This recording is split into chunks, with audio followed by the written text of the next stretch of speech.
Okay guys, so in today's video we're going to be looking at fitting the adapter kit itself to the BMW engine.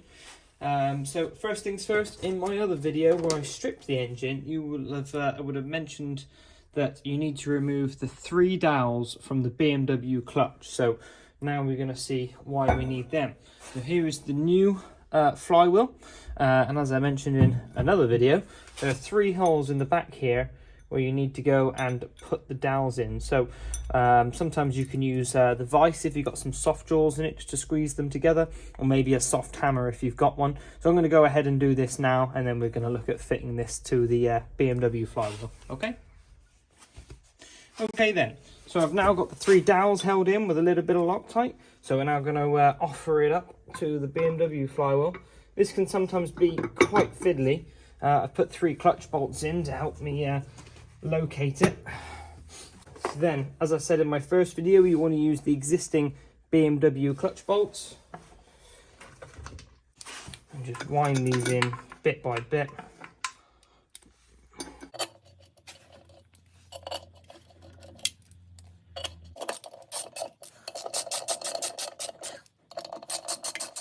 So I'm just using this extension bar here as a bit of a lever to stop it from spinning around.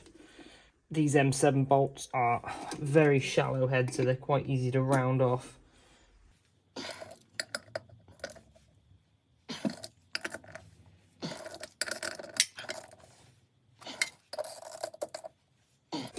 And there we are, on to the next stage. So the next stage is fitting the clutch. So I'm using a Mark Maynard one here.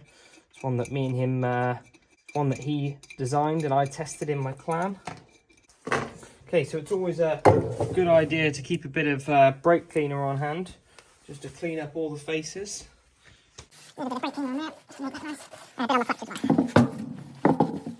Okay, so then you want to take your friction plate. This is the only one I would use in a BMW conversion. It uses the full circumference of the clutch, as you can see.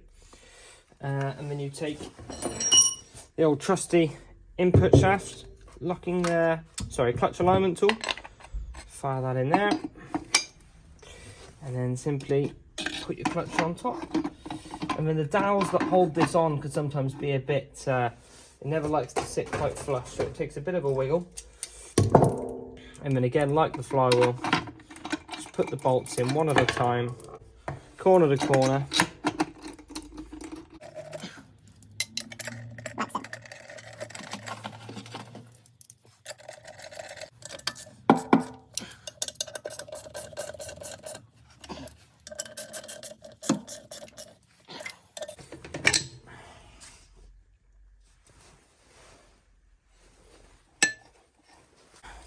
I just use a screwdriver just carefully to lock the flywheel in position while you tighten up the bolts.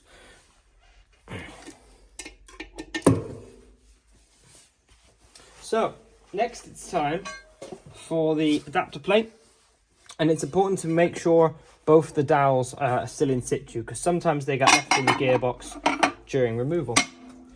There we are, just like that. Now the 2 bottom bolts are easily spotted. They're different to all the others. So just wind them in there.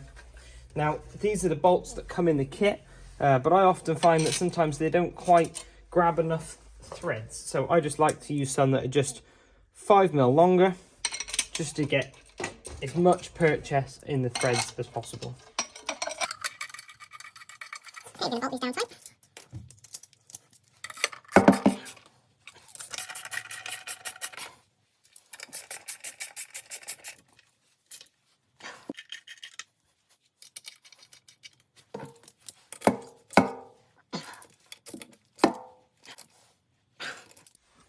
Okay, and then it's time to fit the starter motor bracket.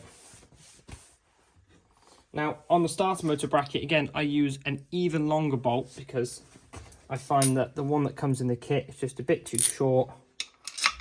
So I use this one here.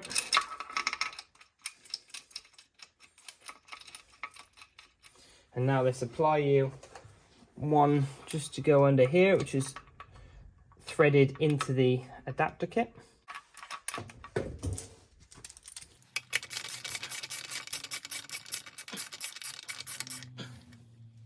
I'll probably slacken these off again later, fit the starter motor first, and then do them back up again after. But for the principle of this video, there we are. So that's how you do that. Okay, so I like to put a little bit of RTV around the starter motor seal because there is oil behind here and we don't want it leaking out. Just like that. And then, as I just mentioned, I then just slacken off the starter motor bracket.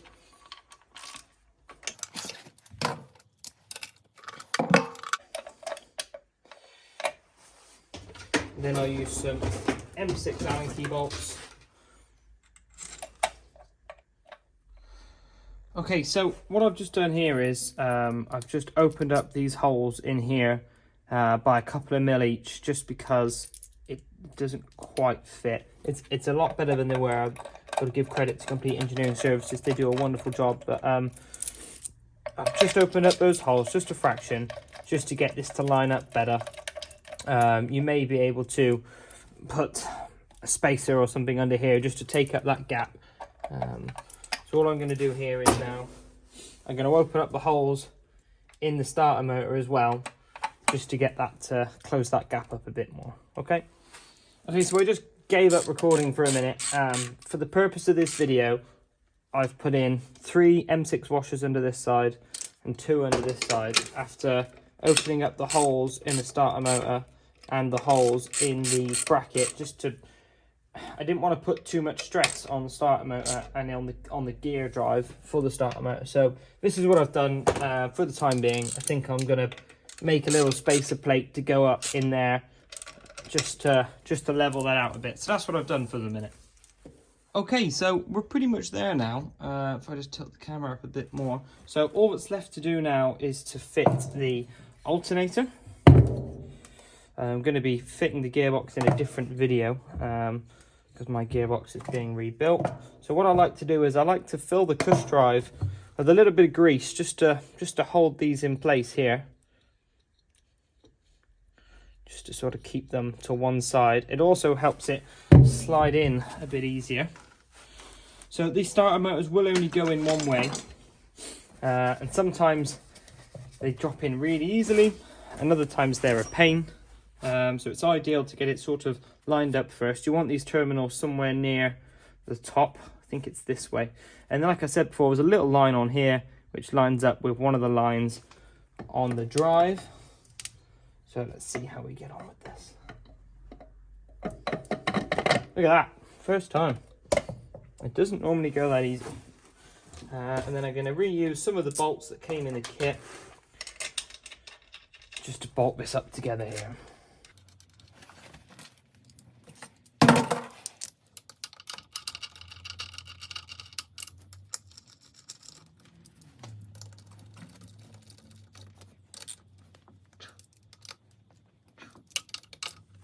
Okay, so here we have the bell housing. I haven't got the release bearing in, just for demonstration purposes.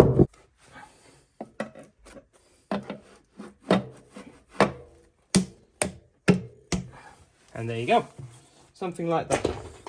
So then your longer bolts with the washers go down in the sides here. Nope, sorry, in the top there. And the shorter bolts with the washers go down in the sides here.